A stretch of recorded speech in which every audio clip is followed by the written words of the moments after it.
अस्सलामुअलैकुम। DNN 360 round up के साथ मैं हूं रिजवान बासित। आज हम एक हेल्थ के इशू के हवाले से हमने बात करनी है और जो सेहत के जो उसूल हैं, रहनुमा उसूल हैं, आज हम उस पर बात करेंगे और आप जानकर आप ख़ुद बताइएगा कि कितनी खुशी हुई होगी आपको जिन मुश्किलात का सामना है उन डॉक्टर्स को जो वहाँ पर काम करने वाले लोग हैं। हमारे साथ इस हवाले से बात करने के लिए जो मेहमान मौजूद हैं, गुज़िश्ता कई दिनों से जो है वो 119 फैकल्टी मेम्बरान जो हैं बशमूल लियारी अस्पताल के जो डॉक्टर्स ने लियारी मेडिकल कॉलेज के प्रिंसिपल प्रोफेसर अंजुम रहमान की मुसलसल हिरासा करने की जो पॉलिसी है और उनकी बदउनवानियों से तंग आकर जो इन लोगों ने जो आइनी और क़ानूनी इदारों को ख़त लिखा है और बराह रास्त जो है वो रब्ता किया है, उनमें हम आपको बताएंगे जी सदर मुमलिकत को भी उन्होंने ख़त लिखा है, वज़ीर आज़म को भी ख़त लिखा है, आर्मी चीफ़ को भी ख़त लिखा है, चीफ़ जस्टिस ऑफ पाकिस्तान को भी ख़त लिखा है, वज़ीर सेहत सिंध को भी लिखा है, चीफ़ सेक्रेटरी और DG रेंजर सिंध उनको और उनके साथ साथ 14 और आइनी और क़ानूनी इदारे हैं जिनको उन्होंने ख़त लिखा है और अपनी रुदात सुनाने के लिए, उनकी अपनी परेशानियों के हल के लिए, उनकी तवज्जो मबजूल कराने के लिए इन तमाम इदारों को उन्होंने ख़त लिखा है।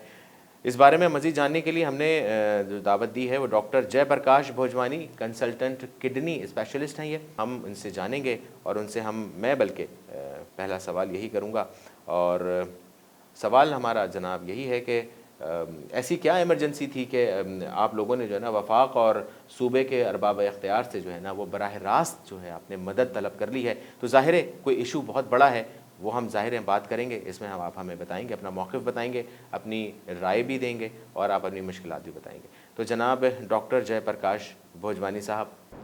Sir thank you very much, आपने हमें कीमती टाइम दिया।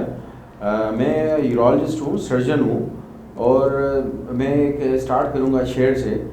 सुता उठी डाग निंड्र न कर एतरी, सुल्तानी सुहाग निंड्र करे न मिले। इन्हें सर मकसद ये, इसका मकसद ये है कि हमने सो लिया, बहुत आराम कर लिया, अब हमें उठना है, हमें बात करनी है और ज़बान जो दी गई है अल्लाह मियाँ भी उसमें खुश होता है कि सच को सच कहना है, गलत को गलत ज़रूर कहना है।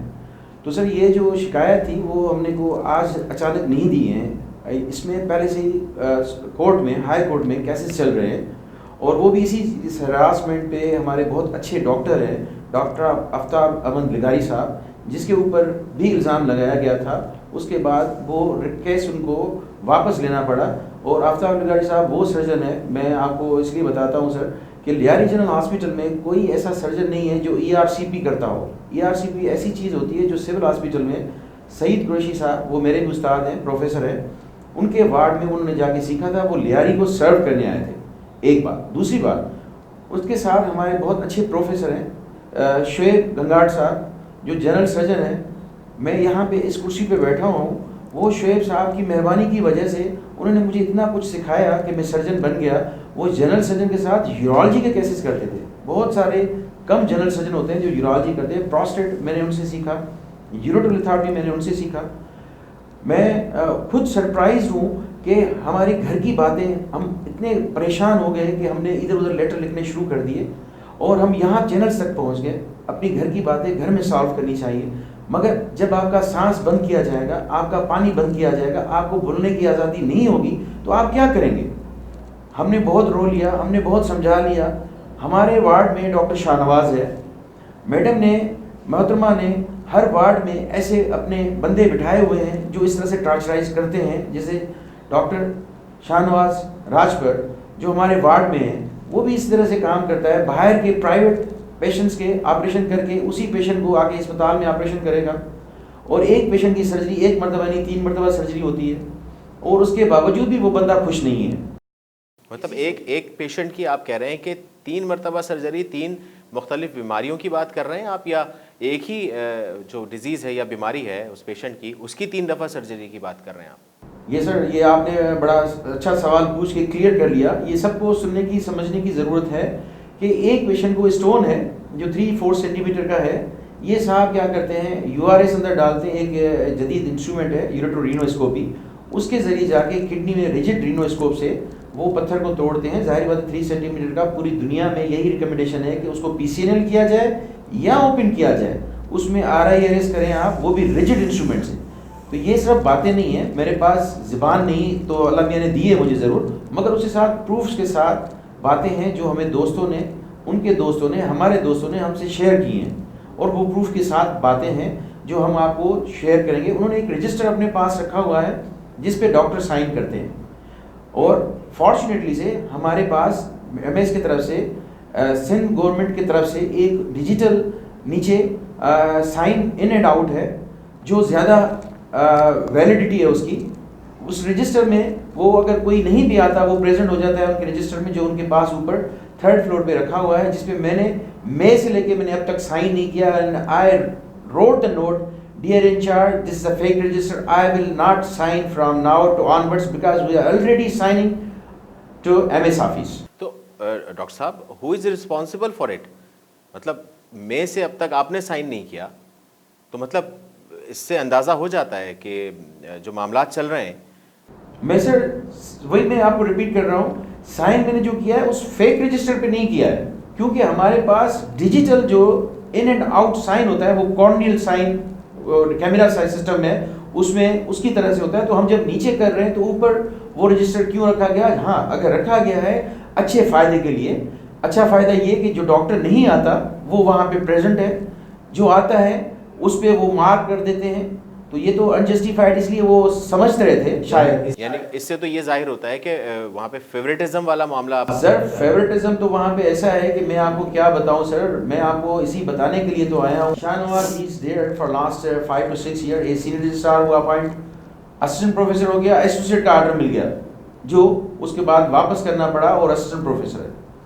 और वहाँ पे उसके बाद इतनी एडवर्टाइजमेंट आई, मैं FCPS मैंने किया हुआ है, मैं वहाँ पे 2015 से कमीशन पास करने के बाद स्पेशल कैडर में 18 में मैं वहाँ पे हूँ।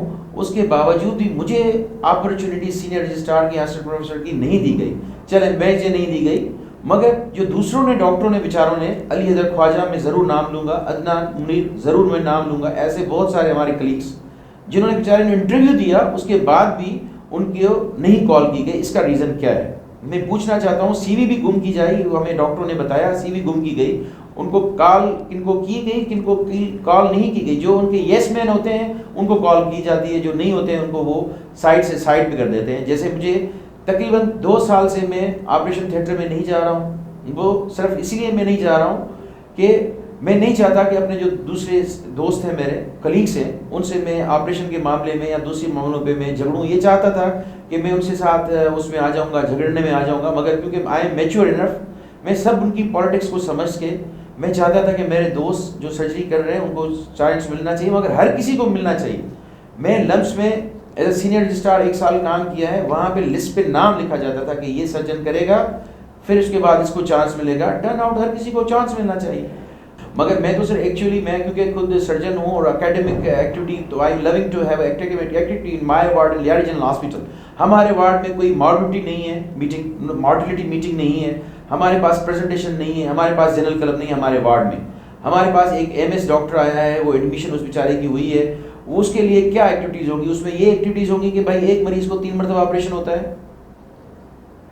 ये चीज़ें प्रूफ के साथ हैं जो MS के साहब के साथ मैंने शेयर की हैं, दिखाई हैं, बताई हैं कि सर इस तरह से हो रहा है।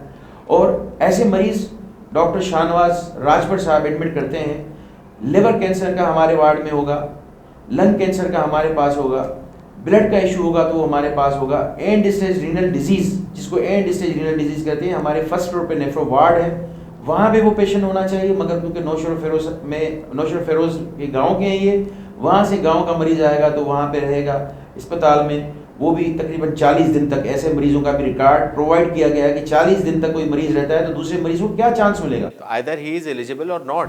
Patient is eligible for few days everywhere, तो पूरी जिंदगी थोड़ी रखना है सर। दूसरे भी तो एलिजिबल पेशेंट आपके आगे पीछे हैं। हमारे पास मरीज, एक मरीज है फिस्टुला नैनो, पाखाने की जगह पे दाना है, उसको जनरल सर्जरी वार्ड में होना चाहिए था, वो हमारे वार्ड में है। वो लिस्टें MS आपको पता है।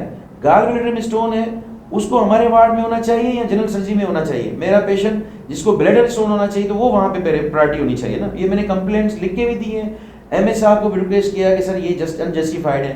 तो उनका जवाब ये होता है शाहनवाज साहब का कि मुझे कल परसों MLA बनना है, MPA बनना है, गाँव में जाना है, ये मैं करना है मुझे काम। तो this is not justification things. तो ये सारी जो चीज़ें आप बता रहे हैं, जितने भी मामलात, जितने भी इश्यूज़ हो रहे हैं, ये जो कॉलेज की जो प्रिंसिपल हैं प्रोफेसर अंजुम रहमान साहिबा, क्या उनकी नॉलेज में नहीं है ये सारी चीज़ें? सर ये मैं आपको बताऊं कि सॉरी टू से ये आशीर्वाद होती हैं सर।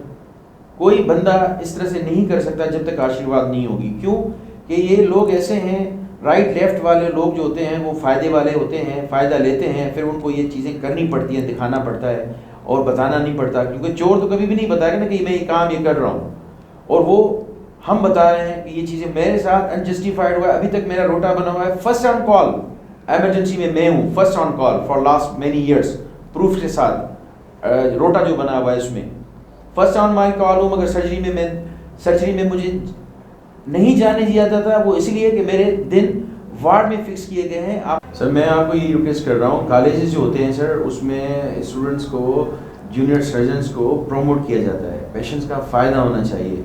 सिविल हॉस्पिटल में डेली मॉर्बिडिटी मीटिंग होती है कि क्या हमने अच्छा किया आज और क्या हमसे गलत हुआ, उसको हम कैसे बेहतर कर सकते हैं। मेरे वार्ड में एक पेशेंट एक्सपायर हो गया 10-15 दिन पहले, उसका फाइल छुपाया गया लॉकर्स में, डॉक्टर शाहनवाज ने छुपा दिया। भाई क्यों छुपाया?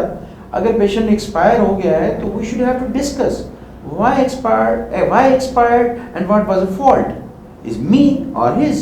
डॉक्टर साहब बताइएगा, जयप्रकाश साहब, कि इस हवाले से एक शॉर्ट समरी बता दें कि हम इसको किस तरीके से आप चाहते हैं कि इस तरीके से कोई हल बता दें। चूँकि हल बहुत सारी प्रोग्राम्स में, बहुत सारी जगहों पर हल पे बात नहीं होती, डिस्कशन तो ज़रूर हो जाती है लेकिन हल नहीं बताया जाता।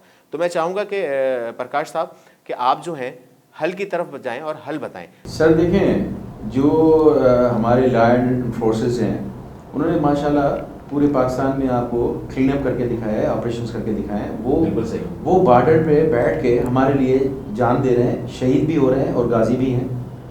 और इसी तरह से जब लियारी में मेडिकल कॉलेज इतना बड़ा तोहफा डॉक्टरों के लिए होने के बावजूद भी मिसयूज़ हो और वो वहाँ पे इमरजेंसी नहीं है सर, ये सरप्राइजिंग है। हमारा रजिस्ट्रार और हमारा असिस्टेंट प्रोफेसर 1.5 लाख रुपए पैसे ले रहा है और पेशेंट सिविल में शिफ्ट होता है। आपका मकसद है कि इमरजेंसी नहीं है? सर लास्ट 6 ईयर से नहीं है। नोटिफिकेशन आपको जरूर मिलेंगे जो आपके पास भी आ गए होंगे, उस पे नोटिफिकेशन पे तो इमरजेंसी चल रही है मगर इमरजेंसी नहीं है। केस कोर्ट में है, हाई कोर्ट में। मेरी रिक्वेस्ट है चीफ जस्टिस ऑफ पाकिस्तान से, सईद खोसा साहब से, कि जो उन्होंने स्टैंड्स लिए हैं बहुत ज़बरदस्त, और उन्होंने कहा है कि डिसीजंस जल्दी होने चाहिए। 1 साल पे स्टे चल रहा है सर, ये जुल्म की बात है। 1 साल हो गया है। हमारे चीफ जस्टिस ऑफ सिंध से रिक्वेस्ट करता हूँ कि सर इस केस को देखा जाए। जब आपके सिटिंग जज ने 16 पेजेस की कमीशन रिपोर्ट दी है तो सर वो क्या कहता है? मैं जो कह रहा हूँ वो तो आप साइड पे रखें, मगर आपके सिटिंग जज खोसा साहब ने जो 16 पेजेस का कमीशन की रिपोर्ट दी है वो तो सर हर चीज़ क्लियर लिखी हुई है सर उसमें। उस पर तो देखें आप प्लीज़, डेट पे डेट दे रहेंगे तो सर कैसे मसला हल होगा? नहीं, इमरजेंसी की जहाँ तक ताल्लुक है, ये तो आपने सारी अपनी कार्रवाई बता ज़रूर दी। इमरजेंसी से मुताल्लिक ये है कि इमरजेंसी, क्या वहाँ पर जो वार्ड है, इमरजेंसी डिपार्टमेंट होता है, क्या वो फ़ाल है या नहीं है, या इमरजेंसी में अगर कोई केस आता है तो आप उसको किस तरह मैनेज करते हैं? जब आपके पास डिपार्टमेंट एक्टिव नहीं है तो आप उनको कहाँ शिफ्ट करते हैं? शिफ्ट करके काम करते हैं या कोई ऐसी जगह दी गई है कि जहाँ पर आप उनको फौरी तौर पर उनको तिब्बी सहूलियात मुहैया कर रहे हों?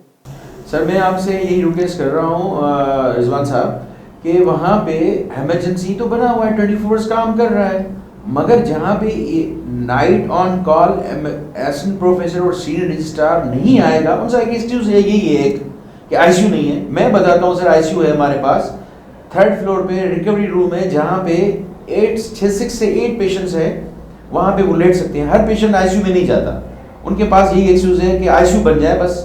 भाई 6 पेशेंट जो आपके पास हैं, 8 पेशेंट है, आप उनको तो लिए तो आप मैनेज करें। ठीक है डॉक्टर जयप्रकाश साहब, आपका जो बयान है ना वो भी लोगों ने सुन लिया और आपका बयान सामने आ गया और क्या होना चाहिए आपने वो भी बताया कि किस तरह से चीज़ों को मैनेज किया जा सकता है और क्या हो रहा है। मैं उम्मीद करता हूँ कि तमाम अरबाब इख्तियार इनको बड़ा संजीदगी से गौर करेंगे और इनके मसाइल को हल करने के लिए ज़रूर आप इक़दाम करिएगा। इजाज़त दीजिएगा रिजवान बासित को इस अपनेपन के साथ कि अपना बहुत ख्याल रखिएगा और प्रोग्राम DNN 360 राउंड अप के साथ आपका बहुत शुक्रिया। अल्लाह हाफ़िज़।